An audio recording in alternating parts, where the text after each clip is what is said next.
Hi friends, welcome to Sabita kitchen. இன்னைக்கு நான் உங்களுக்காக ஹைதராபாதி பிரியாணி செஞ்சு காட்ட போறேன். அது எப்படி செய்யணும்ங்கறத நான் வீடியோக்குள்ள சொல்றேன். வாங்க இப்போ வீடியோக்குள்ள போகலாம்.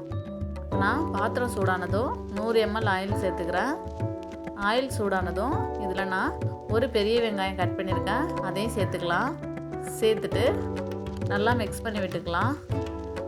இப்போ வெங்காயம் நல்லா ஒரு ப்ரௌன் கலரா வர வரைக்கும் வதக்கிக்கலாம். வதக்கிட்டு அதை இன்னொரு பிளேட்டுக்கு மாத்திக்கலாம்.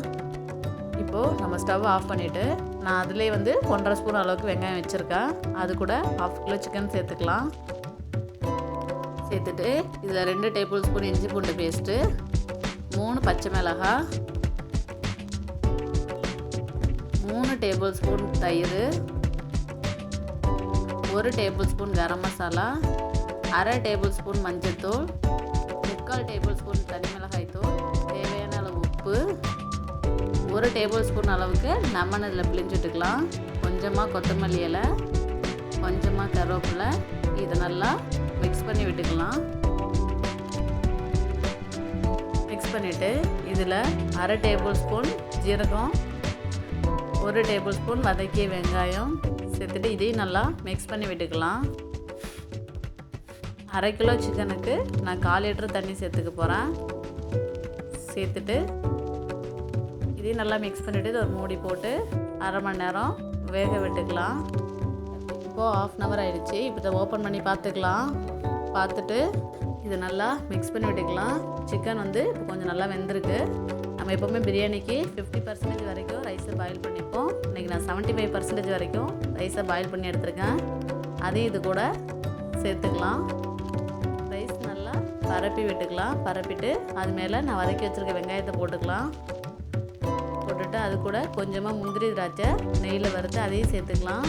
இப்போது எல்லோ ஃபுட் கலர் நான் சேர்த்துருக்கேன் 2 டேபிள் ஸ்பூன் வரைக்கும் சேர்த்துட்டு இப்போது இதில் கொஞ்சமாக புதினா இலை, அது கூட கொஞ்சம் கொத்தமல்லி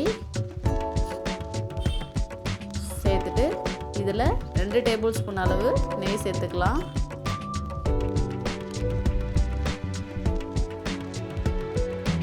இதை ஒரு மூடி போட்டுட்டு ஒரு தோசைகள் மேலே குக்கர் எடுத்து வச்சு ஒரு 10 நிமிஷம் நம்ம தம் போட்டுக்கலாம். அவ்வளோதான், நம்மளோட ஹைதராபாதி பிரியாணி இப்போ ரெடி ஆயிடுச்சு. இதை கொஞ்சம் கொஞ்சமாக மிக்ஸ் பண்ணி விட்டுக்கலாம். ஹைதராபாதி பிரியாணினாவே நமக்கு கலர் தான் ஃபஸ்ட்டு தோணும். இப்போ நமக்கு 3 கலர் வரணும். பாருங்கள், நான் சேர்த்துருக்க எல்லோ ஃபுட் கலர், அப்புறம் ஒயிட் கலர், அப்புறம் கறி கலர் நமக்கு வந்திருக்கு. இதை கொஞ்சம் கொஞ்சமாக மிக்ஸ் பண்ணி விட்டுக்கலாம்.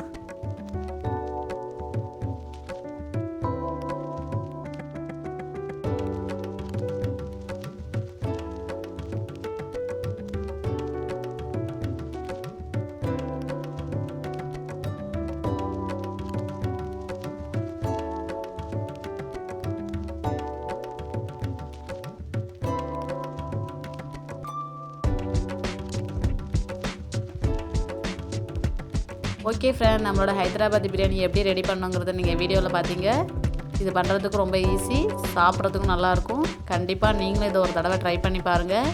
இந்த வீடியோ உங்களுக்கு பிடிச்சிருந்துச்சுன்னா லைக் பண்ணுங்கள், ஷேர் பண்ணுங்கள், மறக்காமல் வீடியோவை சப்ஸ்கிரைப் பண்ணுங்கள்.